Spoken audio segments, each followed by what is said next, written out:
Days after threatening a border ultimatum to Mexico, President-elect Trump touting a wonderful conversation with President Claudia Sheinbaum, saying she, quote, has agreed to stop migration through Mexico. But the Mexican leader disputing what claim with this, quote, we reiterate that Mexico's position is not to close borders, but to build bridges between governments and between peoples. We now are joined on set by former acting ICE Director Jonathan Fahey. He was also the former Assistant Secretary at the Department of Homeland Security. Jonathan, thank you for being here. Happy Thanksgiving. Happy Thanksgiving. You've earned a second piece of pumpkin pie from your wife, who I know and love, because you've come in here. Let's go right to, though, this tariff battle. Clearly, this is just starting between Mexico's President Sheinbaum and incoming President-elect Trump. But President Biden talked about this tariff threat in Nantucket just a few hours ago. I want you to listen to what he had to say. I hope he rethinks it. I think it's a counterproductive thing to do. We're surrounded by the Pacific Ocean, the Atlantic Ocean, and two allies, Mexico and Canada. And the last thing we need to do is begin to screw up those relationships. Illegal crossings are down considerably to what they were back when he was in office. There's a lot more to do, but I just think, I hope they reconsider. What do you think, Jonathan? Is this tariff threat going to work? Is it a good idea, or should he rethink it? It's going to work, and I think everyone knows it's going to work. And what I think President Biden doesn't seem to recognize, what we've done for the last 4 years is what's not been working.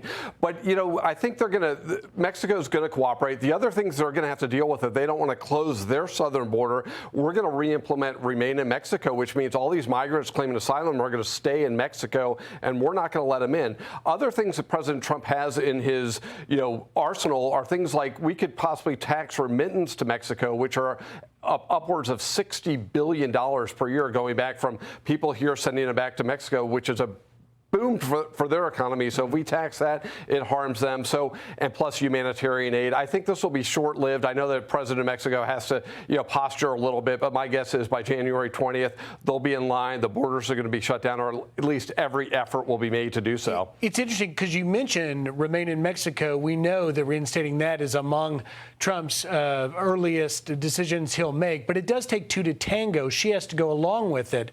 But I've covered some of the caravans. The most recent one was the sixth caravan that's come out of southern Mexico since Sheinbaum took over in October. So she clearly hasn't slowed that flow. Back under AMLO, under the first Trump administration, I reported from Tapachula because Trump was able to get AMLO to put troops, Mexican troops, on their southern border to stop it. Does that need to happen as well? Yeah, I think that needs to happen, and that's certainly going to help. But I really do think that just President Trump's presence alone as the president is going to deter a lot of people, but I think they're going to ultimately cooperate. And then the second step to this is deport the serious criminals, which are making every effort to do so, which will also be a significant deterrent, because a lot of these migrants, as you know from covering it, are paying anywhere from $7,000 to $9,000 to be brought into the country by these coyotes, or what they call them, coyotes. So if they're going to get turned around right away or not make it in, there's really not going to be the market for these smugglers and human traffickers that there was under the Biden administration. Jonathan, I just want to play for you. I had an exclusive interview with the acting ICE director, PJ Lechleitner,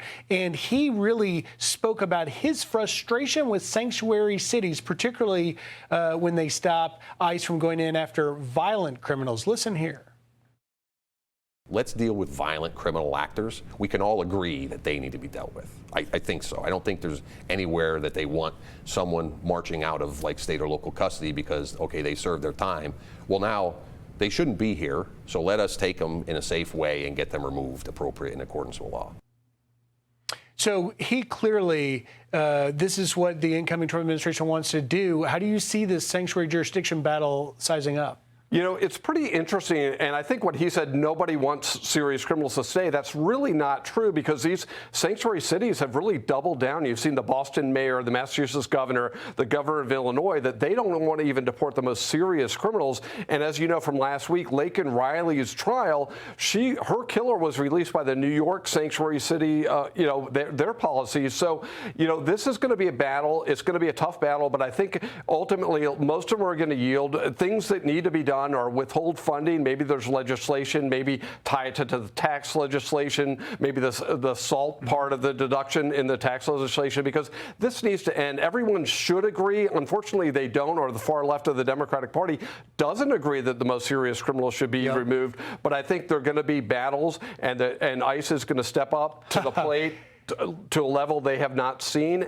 And do they want to be exposed for keeping the next killer of Laken Riley or type of situation in the country? I certainly hope not. ICE already doing Operation Athens, named in honor of Laken Riley, going after Venezuelan TDA gang members. Jonathan Fahey, happy Thanksgiving. Thanks for being here. Happy Thanksgiving. Thank you.